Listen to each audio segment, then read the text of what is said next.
haqida professional vrachlarga tushib qolganim uchun birinchi marta kesira bo'lganim haqida sizlar bilan bugun gaplashamiz. 2020-yillarda birinchi homiladorman. Hech narsani bilmaydigan va hech narsani tushunmaydigan payt bo'ladi va men o'z sog'lig'im, bolamning sog'lig'ini va tug'ruq jarayonimni noto'g'ri vrachlarga ishonganman, afsuski. 9 oy bitta vrachni ko'rigiga borib, u vrach bilan yaqin aloqada bo'lib, vrachni moliyaviy tomonlaridan biror marta xafa qilmagan holda tug'rug'imni butunlayin o'sha vrachga ishonganman.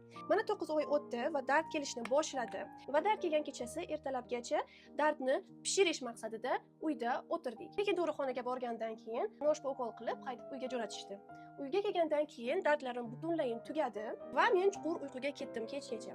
Kechki payt dardlar yanada kuchayishni boshladi va men o'ylagandimki, bundan og'riqroq dard bo'lmasa kerak deb, lekin menga ishoning, bo'lar ekan. Va biz yana bir necha soatlar uyda dardni pishirish maqsadida kutdik. Dardga o'sha chidolmaydigan paytimga uydagilarim meni tug'ruqxonaga olib borishdi. Lekin tug'ruqxonaga borganimizdan keyin ularning hammasi ложные схватки ekan va ichimda o'ylagan birinchi narsam, agar ложные схватки shu bo'lsa agar, haqiqiy sxvatkalar, ya'ni dard kelishi qay darajada bo'lishini men hatto tasavvur ham qilmagandim.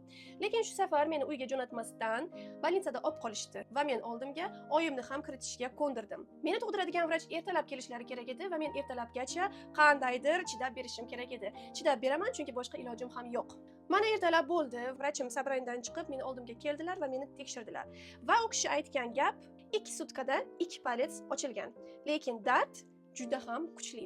Yig'lab oyimlarga telefon qildim va oyim boshqa tug'ruq kompleksiga olib boraman, boshqa vrachga olib boraman deb menga chiqishni tayinladilar, lekin vrachlar meni qo'yib yuborishmadi bolnitsadan va uydagilarimda hozir 2 soatdan keyin tug'adi deb meni tug'ruqxonasiga olib tushishdi. Tug'ruqxonasiga tushganimdan keyin meni bir o'zimni qoldirib ketishdi va 2 sutkada 2 palets ochilgani uchun suvni teshdilar. Suvni teshganlaridan keyin 2 sutka davomida chekkan dardlarim umuman dard emasligini tushunib yetdim va o'shanda onamni ham va otamni ham ko'rdim. 3 soat ichida 1 palets ochildi va umumiy 3 palets ochilgan edi. Va men bu dardga boshqa chidolmay yordam berishlarini so'radim va vrachim menga zo'r g'oyani maslahat berdilar. Bu maslahat kesirva edi.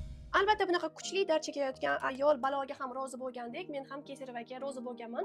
Uni keyinchalik asoratlari haqida bilmay. Menga kesirva uchun biror xil pokazaniya yo'q edi, sog'lig'im hammasi joyida edi va 9 oy davomida естественный rodiga tayyorlanib kelayotgan edim. Ammo men juda ham qattiq dard chekayotganim uchun yig'i-sig'ilar bilan kesirvaga ruxsat berishlarini so'raganman.